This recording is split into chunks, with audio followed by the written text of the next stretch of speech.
গরিব বোনের জাদুর চুড়ি। অনেকদিন আগের কথা, কৃষ্ণপুর নামের একটা গ্রামে রাইসা ও রাফি নামের দুই অনাথ ভাই বোন বাস করত। ওদের বাবা মা একটা রোড অ্যাক্সিডেন্টে মারা যায়। এরপর থেকে ওরা দুই ভাই বোন গ্রামেই বসবাস করে। ওদের বাবা মায়ের রেখে যাওয়া কিছু জমানো টাকা দিয়েই ওরা ওদের দিন চালাচ্ছিল। কিন্তু এভাবে আর কতদিন? অল্প কয়েক মাস পরেই সব টাকা শেষ হয়ে যাবে। তাই ওরা দুই ভাই বোন মিলে চেষ্টা করে কিছু একটা করে আয় করার। তাই ওরা গ্রামের যে সকল বাড়িতে কোনো কাজের লোকের দরকার হতো তাদের বাড়িতে দৈনিক চুক্তিতে কাজ করে দিত। একদিন কাজ করে ওরা 100 টাকা পেত, আর সেই টাকা ওরা জমিয়ে রাখতো অথবা বাজার করে বাজার এনে খেত। এভাবেই দুই ভাই বোনের দিন কাটছিল। ওরা স্কুলে যেত নিয়মিত, আবার স্কুল শেষ করে এসে কাজে যেত। ওরা দুইজন অনেক লক্ষ্মী আর ভদ্র ছেলে মেয়ে ছিল। গ্রামের মানুষরাও ওদের খুব পছন্দ করত। নিজের ছেলে মেয়েদের মতোই ওদেরকেও মাঝে মাঝে খাবার খাওয়াতো। তাই ওরা কোনো রকমে ওদের দিন ভালোই কাটাচ্ছিল। কিন্তু যত দিন যাচ্ছিল ওরা বড় হচ্ছিল আর ওদের খরচ বাড়ছিল। আর একা একা সবটা সামাল দেওয়াও ওদের জন্য মুশকিল হয়ে পড়ছিল। একদিন রাইসা ও রাফি একসঙ্গে বাজারে যায়। ওরা যখন বাজার থেকে বাড়ি ফিরছিল তখন গাছের নিচে একটা পাখিকে পড়ে থাকতে দেখে। পাখিটার ডানা ভাঙা ছিল। এই রাইসা, দেখ তো, এই পাখিটার ডানাটা ভাঙা। আমাদের মনে হয় পাখিটাকে কোনো শিকারী আঘাত করেছে। চল চল, আমরা পাখিটার একটু সেবা করি। হ্যাঁ হ্যাঁ রাফি, চল পাখিটাকে বাড়িতে নিয়ে যাই। শুনেছি চুন আর হলুদ মাখিয়ে দিলে ব্যথা সেরে যায়। আমাদের বাসায় তো চুন হলুদ আছে। চল পাখিটার ডানায় চুন হলুদ লাগিয়ে কাপড় বেঁধে দিই। পাখিটাকে নিয়ে চল চল।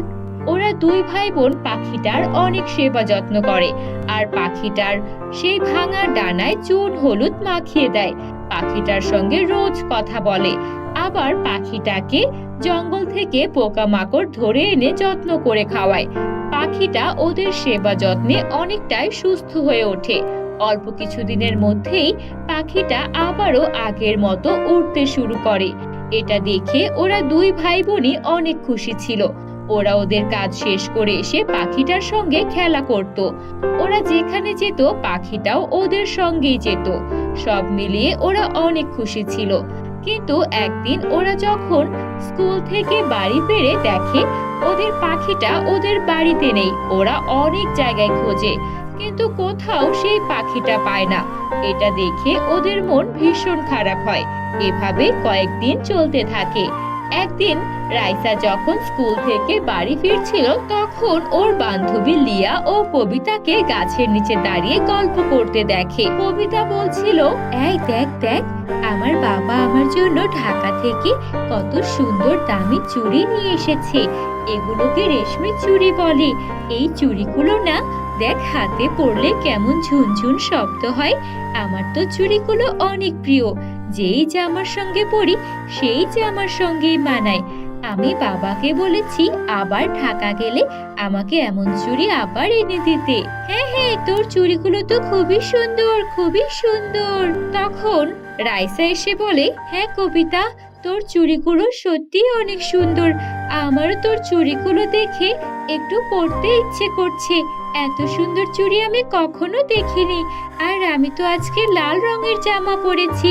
আমার জামার সঙ্গে চুড়িগুলো বেশ মানাবে। তুই যদি কিছু মনে না করিস, আমি কি তোর এই চুড়িগুলো থেকে কয়েকটা চুড়ি হাতে পরবো? একটু সময় পরবো, তারপর আবার তোকে দিয়ে দেব। একটু পরতে দিবি? রাইসাকে সবাই খুব পছন্দ করত, আর ওর বান্ধবীরাও অনেক পছন্দ করত। তাই কবিতা কিছু না ভেবে চুড়িগুলো হাত থেকে খুলে রাইসাকে পরিয়ে দেয়। রাইসা এত সুন্দর লাল রেশমি চুড়ি পরতে পেরে অনেক খুশি হয়। আর তারপর ওরা সবাই মিলে খেলাধুলা করতে থাকে। খেলা শেষ করে যার যার বাড়ি চলে আসে। কবিতা, রাইসা কারোই মনে থাকে না যে চুড়িগুলো রাইসার হাতেই রয়ে গেছে। রাইসা বাড়ি এসে বাড়ির কাজকর্ম করতে থাকে। উঠান ঝাড়ু দেয়, তারপর বাসন কোসন মাজতে থাকে। ওগুলো কাচের চুড়ি ছিল, তাই ও যখন বাসন মাজতে শুরু করে একটু জোরে আঘাত লাগতেই কাচের চুড়িগুলো ভেঙে টুকরো টুকরো হয়ে যায়। তখনই রাইসার মনে পড়ে এগুলো তো কবিতার চুড়ি। তখনও ভীষণ ভয় পেয়ে যায় আর কান্না করতে শুরু করে। এটা কি হলো? আমার হাতের চুড়িগুলো ভেঙে গেল কি করে? এখন আমি কবিতাকে কি জবাব দেব? কবিতা আমার কত ভালো বন্ধু, ও আমাকে বিশ্বাস করে চুড়িগুলো পরতে দিয়েছে। ওর বাবা ঢাকা থেকে এনেছে। এখন যদি আমি চুড়িগুলো ফেরত দিতে না পারি, ও আমাকে ভুল বুঝবে, ভাববে আমি ইচ্ছে করে ওর চুড়িগুলো ভেঙে ফেলেছি। এখন কি হবে? রাইসা কান্না করতে করতে ঘর থেকে বেরিয়ে আসে আর একটা গাছের নিচে হতাশ হয়ে বসে থাকে। তখন রাফি আসে। কি হয়েছে রাইসা, কান্না করছিস কেন? আর বলিস না ভাই, আমি কবিতার হাত থেকে চুড়ি নিয়ে পড়েছিলাম। ওর চুড়িগুলো অনেক সুন্দর ছিল, কিন্তু ওগুলো যে আমার হাতেই পড়ে আছে আমার একদম মনে নেই। আর আমি ওই চুড়িগুলো পরেই কাজ করছিলাম, আর আমার হাতে আঘাত লেগে চুড়িগুলো ভেঙে চুরচুর হয়ে গেছে। এখন আমি কবিতাকে চুড়ি কিভাবে ফেরত দেব? আহা, কান্না করিস না, একটা না একটা ব্যবস্থা হয়ে যাবে। আমি দেখছি কি করা যায়। তুই কবিতাকে বলিস যে চুড়িগুলো কয়েকদিন পর ফেরত দিবি।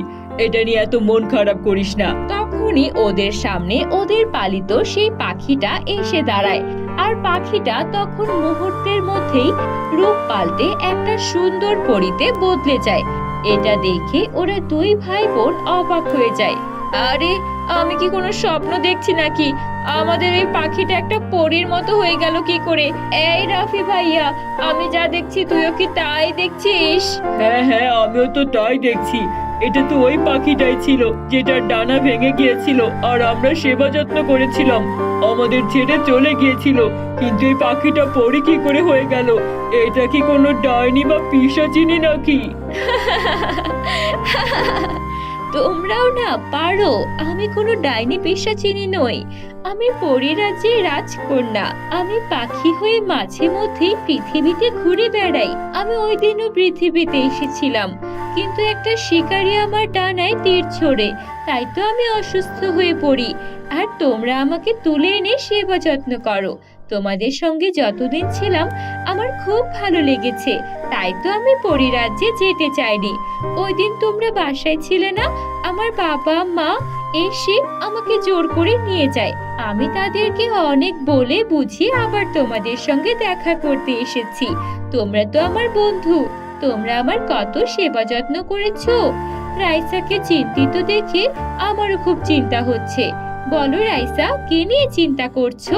আমাকে তোমার বন্ধু ভেবে বলতে পারো, আমি তোমার সমস্যার সমাধান করে দেব। পরীর কথা শুনে রাইসা সেই চুড়ি আর ওর বান্ধবীর ব্যাপারে সবকিছু পরীকে খুলে বলে। সব শোনার পর পরী বলে, ও এই কথা, এটা নিয়ে চিন্তা করতে হবে না। দাঁড়াও, আমি তোমাকে এক্ষুনি একটা জাদুর চুড়ি দিচ্ছি।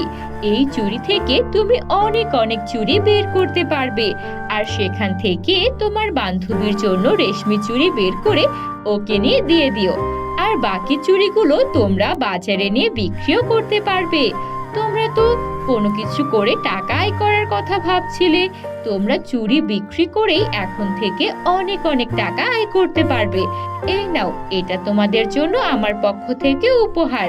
আমি চলি, বাবা মা আমার জন্য অপেক্ষা করছে। এই বলে পরী উড়ে চলে যায়। রাইসা ও রাফি জাদুর চুড়িটা পেয়ে অবাক হয়ে যায়। ওরা তারপর চুড়িকে বলে, জাদুর চুড়ি, আমার বান্ধবীর যে রেশমি চুড়িটা ছিল অমন একটা হুবহু চুড়ি এনে দাও। এতটুকু বলতে সেখানে কবিতার মতো হুবহু রেশমি চুড়ি প্রকট হয়ে যায়। এটা দেখে রাইসা অনেক খুশি হয়। তারপর চুড়ির কাছ থেকে ওরা অনেক অনেক রেশমি চুড়ি চেয়ে নেয়। তারপর দুই ভাই বোন মিলে চুড়িগুলো বাজারে নিয়ে বিক্রি করতে থাকে। রাইসা কবিতাকে ওর চুড়িটা ফেরত দেয়, আর ওরা পাশাপাশি চুড়ি বিক্রি করার ব্যবসা শুরু করে দেয়। ওদের জাদুর চুড়ি থেকে নেওয়া চুড়িগুলো খুবই সুন্দর ছিল, তাই গ্রামের সবাই ওদের থেকে সব চুড়ি কিনে নেয়। আর অল্প সময়ের মধ্যেই ওরা চুড়ি বিক্রি করে অনেক ধনী হয়ে যায়। ওদের আর কোনো অভাব থাকে না। দুই ভাই বোন মিলে সুখে শান্তিতে দিন কাটাতে থাকে। জাদুর ঘাসের লেহেঙ্গা। বৌমা, ও বৌমা, এই ঘাসের জামাটা পাল্টে নাও না। তোমাকে আমি কত সুন্দর সুন্দর শাড়ি গহনা ড্রেস দিয়েছি, ওগুলো তো পরতে পারো। মানলাম তোমরা অধিবাসী, তাই বলে কি সব সময় এমন ঘাস লতা পাতার পোশাক পরে থাকবে? আমরা তো শহরে বাস করি, আমাদের মান সম্মানের কথা একটু চিন্তা করো বৌমা। মা, আমরা যারা অধিবাসী, আমাদের এটা সংস্কৃতি। আমরা কাপড় চোপড় পরি না, এমন ঘাসের পোশাকই আমাদের পরতে হয়। আপনি দয়া করে আমাদের সংস্কৃতিটা ভুলে যেতে বলবেন না। শোনো মৌমিতা, আমি তোমাকে যথেষ্ট ভালোবাসি, কিন্তু এমন ঘাসের পোশাক পরে তুমি বাইরে বের হলে আমার যে মান সম্মান থাকবে না। আর তাছাড়া পরিবারের কি অবস্থা দেখছই তো, তোমার স্বামী রাহুলের চাকরিটা চলে গেছে, এখন এই সংসার কি করে চালাবো সেই চিন্তায় বাঁচি না। তার উপরে তুমি যদি এমন পোশাক পরে ঘুরে বেড়াও, আমার কি আর ভালো লাগে বলো? মা, আপনি চাইলে আমি একটা কাজের ব্যবস্থা করতে পারি, সেটা দিয়ে টাকাও আয় করতে পারবো। টাকা আয় করতে পারবে? সেটা আবার কিভাবে? মা, আমি খুব ভালো সেলাইয়ের কাজ জানি। আমি যদি সুন্দর সুন্দর জামা কাপড় বানাই আর সেগুলো নিয়ে বাজারে বিক্রি করি, তাহলেই তো আমাদের বেশ ভালো টাকা আয় হয়ে যায়, তাই না? তুমি আবার সেলাইয়ের কাজ কবে করেছো? তখনই রাহুল সেখানে চলে আসে। হ্যাঁ মা, মৌমিতা অনেক ভালো সেলাইয়ের কাজ জানে। আমি যখন অধিবাসীদের ওইখানে গিয়েছিলাম আমার অফিসের কাজে, তখনই তো আমার সেখানে মৌমিতার সঙ্গে দেখা হয়। সেখানে আসলে অধিবাসীরা আমাকে ভেবেছিল ওদের শত্রু, তাই তো আমাকে মেরে ফেলতে চাইছিল। তখনই মৌমিতা আমাকে বাঁচায়, আর ওদের সঙ্গে ঝামেলায় আমার জামা অনেকখানি ছিঁড়ে যায়। তারপর তো মৌমিতা নিজে সেলাই করে আমাকে জামা বানিয়ে দিয়েছে। আমার মৌমিতাকে এত ভালো লাগে যে আমি ওকে বিয়ে করে নিয়ে আসি। ওর হাতের কাজ দেখলে তোমারও খুব পছন্দ হবে।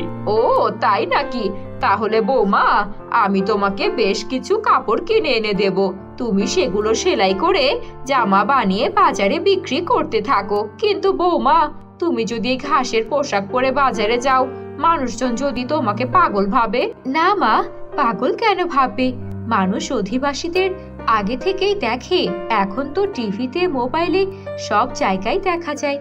ওরা বুঝতে পারবে আমি অধিবাসী, এ নিয়ে আপনি চিন্তা করবেন না। তারপর মৌমিতার শাশুড়ি মৌমিতাকে কাপড় এনে দিলে মৌমিতা সেই কাপড়গুলো দিয়ে বেশ কিছু সুন্দর সুন্দর ড্রেস বানায়। আর তারপর ও ঘাসের পোশাক পরেই চলে যায় বাজারে সেই ড্রেসগুলো বিক্রি করতে। মৌমিতার পরনে এমন অদ্ভুত ঘাসের জামা দেখে সবাই মৌমিতাকে দেখতে ভিড় করে, আর তারপর সেখানে রাখা ড্রেসগুলো দেখতে পায়। মৌমিতার হাতের কাজ সত্যি অনেক সুন্দর ছিল, তাই সবার ড্রেসগুলো পছন্দ হতে থাকে। আর অল্প কিছুক্ষণের মধ্যেই সব জামা বিক্রি হতে শুরু করে। এই যে শুনছেন, এই লেহেঙ্গাটা কত টাকা? এটার দাম 2000 টাকা। আচ্ছা ঠিক আছে, এটা প্যাকেট করে দিন। আমার আগামী সপ্তাহে আরো 10টা লেহেঙ্গা লাগবে। আপনার ডিজাইন করা লেহেঙ্গাগুলো সত্যি অনেক সুন্দর, তৈরি করে রাখবেন কিন্তু। আচ্ছা আচ্ছা ঠিক আছে ভাই, তৈরি করে রাখবো। তখনই একটা মেয়ে আসে। এই যে শুনছেন, আপনার কাছে কি বাচ্চাদের পোশাক আছে? আমার বাড়িতে ছোট ছোট ভাই বোন আছে, ওদেরকেও তাহলে এরকম সুন্দর ডিজাইনের পোশাক পরাতাম। এখানে তো বাচ্চাদের পোশাক দেখছি না। হ্যাঁ হ্যাঁ, এখানে নেই, তবে আপনি চাইলে আমি বানিয়ে আনতে পারবো। আপনি আগামী সপ্তাহের বাজারে চলে আসবেন, আমি আবার বাচ্চাদের পোশাক তৈরি করে সেগুলো বিক্রি করতে আনবো। আচ্ছা ঠিক আছে ঠিক আছে। তারপর সেই মেয়েটা কিছু টাকা অ্যাডভান্স দিয়ে চলে যায়। মৌমিতা এভাবে নতুন নতুন ডিজাইনের ছোটদের বড়দের বাচ্চাদের জামা কাপড় সেলাই করতে থাকে, আর সেগুলো বাজারেও বিক্রি করতে থাকে। এভাবেই দিন চলছিল। একদিন মৌমিতা যখন পোশাক বিক্রি করছিল, তখনই বাজারে কবির নামের একটা ছেলে আসে। কবিরের নজর যায় মৌমিতার দিকে। মৌমিতা তখনও ঘাসের তৈরি একটা লেহেঙ্গা পরেছিল। তখন কবির মৌমিতার কাছে আসে। এই যে শুনছেন, আপনার গায়ের পরনে এই ড্রেসটা খুবই সুন্দর। আপনি কি আমাদের কোম্পানিতে চাকরি করবেন? তাহলে আমি আমার বাবার কাছে আপনাকে নিয়ে যাব। আপনি যেহেতু শহরেই থাকছেন, তাহলে আমার মনে হয় এভাবে বাজারে পোশাক বিক্রি না করে আপনার কোনো কোম্পানির জন্য কাজ করা উচিত। হ্যাঁ হ্যাঁ, তাহলে তো ভালোই হয়, আমাকে নিয়ে চলুন কোম্পানিতে, আমি কাজ করতে চাই। তারপর কবির মৌমিতাকে কোম্পানিতে নিয়ে যায়। কোম্পানিতে থাকা সবাই মৌমিতার পরনে এমন অদ্ভুত ঘাসের তৈরি পোশাক দেখে অবাক হয়ে ওর দিকে তাকিয়ে থাকে। কবির যখন ওর বাবার সঙ্গে মৌমিতার পরিচয় করিয়ে দেয় তখন ওর বাবাও মৌমিতার পরনে অমন ঘাসের পোশাক দেখে অবাক হয়ে যায় আর বলতে থাকে, আরে আপনি এত সুন্দর সুন্দর ডিজাইনার পোশাক বানান সেটা তো আমি দেখেছি, কিন্তু তার থেকেও বেশি সুন্দর আপনার পরনের এই ঘাসের পোশাকটা। তাহলে আপনি একটা কাজ করছেন না কেন? আপনি আর্টিফিশিয়াল ঘাস দিয়ে একটা পোশাক বানান। আর্টিফিশিয়াল ঘাস তো নষ্ট হয় না, তাহলে ডিজাইন করে বানালে আমার মনে হয় মানুষ পছন্দ করবে। আপনি এক কাজ করুন, আজই অফিসে জয়েন করুন আর বেশ কিছু আর্টিফিশিয়ালের ড্রেস বানাতে শুরু করুন। আরে হ্যাঁ, আমি তো এটা একদমই ভাবিনি। আর্টিফিশিয়ালের ঘাস দিয়ে তো আরো সুন্দর সুন্দর ডিজাইন করা যায়।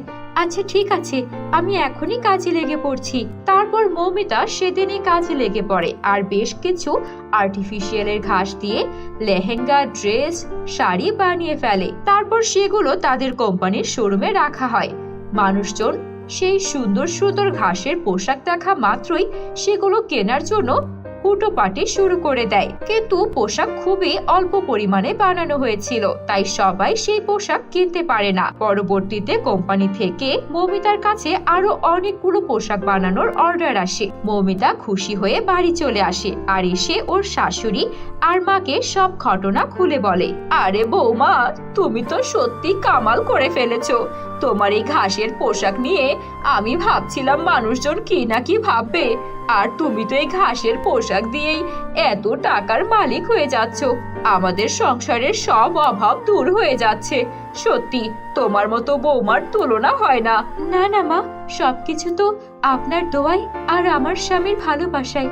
আপনারা যদি আমাকে সাপোর্ট না করতেন আমি এত দূর আসতে পারতাম না। তবে আমার কোম্পানির সঙ্গে কথা হয়েছে, আমি তাদের কোম্পানিতে কাজ করার পাশাপাশি নিজের একটা কোম্পানি খুলতে চাই, যেন আমার নিজেরও একটা কাজের জায়গা থাকে। তা তো বুঝলাম, কিন্তু মৌমিতা, কোম্পানি খোলার জন্য তো অনেক টাকার প্রয়োজন। আমাদের কাছে কি এত টাকা হবে? আমরা এত টাকা কি করে ম্যানেজ করব? এটা নিয়ে তুমি চিন্তা করো না, আমাদের অফিসের বস অনেক ভালো। উনি বলেছেন আমাকে লোনের ব্যবস্থা করে দেবেন। আমি ওনাদের কোম্পানিতে চাকরি করে করে টাকাগুলো পরিশোধ করে দেব, পাশাপাশি নিজের কোম্পানিতেও কাজ করব। তোমার কিন্তু হেল্প লাগবে। আমি ঘাসের তৈরি লেহেঙ্গা বানাবো আর তুমি সেগুলো বিক্রি করার আর সেগুলো প্যাকেজিং এর কাজ করবে, পারবে না? হ্যাঁ হ্যাঁ, অবশ্যই পারবো। তুমি নিজে এত পরিশ্রম করছো আর আমি তোমাকে সাহায্য করতে পারবো না? অবশ্যই পারবো। সত্যি তুমি শুধু আমাদের নয়, তোমার পুরো অধিবাসী সম্প্রদায়ের মুখ উজ্জ্বল করেছো। তোমাদের অধিবাসীরা তো অনেক কষ্ট করে দিন যাপন করে। তুমি তোমার কোম্পানিতে তোমাদের গ্রামের অধিবাসী মেয়েদেরকে নিয়োগ দিতে পারবে, যেন তারাও তোমার মতো করে কাজ করে স্বাবলম্বী হতে পারে। কি বলো? হ্যাঁ হ্যাঁ, তুমি একদম ঠিক বলেছো। কাজটা একটু গুছিয়ে নিয়ে আমরা সবাই মিলে আমাদের গ্রামে যাব আর আমার পরিবার আর আমার আত্মীয় স্বজন সহ প্রতিবেশী সবাইকে এই ব্যাপারে বলবো। এভাবেই দিন চলতে থাকে। অল্প কিছু দিনের মধ্যেই মৌমিতা নিজের কোম্পানি খুলে ফেলে আর তারপর ওর গ্রামে ফিরে গিয়ে ওর সম্প্রদায়ের সবাইকে এই ঘটনা খুলে বলে, আর সেখানে থাকা দরিদ্র অসহায় মেয়েদের ওর কোম্পানিতে কাজে নিয়ে নেয়। এখন মৌমিতা নিজের পাশাপাশি অন্য মেয়েদেরও কাজের সুযোগ তৈরি করেছে। ওর কোম্পানিতে ও সুন্দর সুন্দর ঘাসের লেহেঙ্গা, ঘাসের শাড়ি, পোশাক, ফ্রক, নানা রকম ড্রেস তৈরি করে, আর সেগুলো শুধু দেশেই নয় বিদেশেও বিক্রি করে অনেক টাকা আয় করে। তো বন্ধুরা, কেমন লাগলো তোমাদের জাদুর ঘাসের লেহেঙ্গার গল্পটি? কমেন্ট করে এক্ষুনি জানিয়ে দাও। আর তোমরা যদি আমাদের চ্যানেলে নতুন হয়ে থাকো, আমাদের চ্যানেলটিকে সাবস্ক্রাইব করে বেল আইকন অন করে দাও। ধন্যবাদ।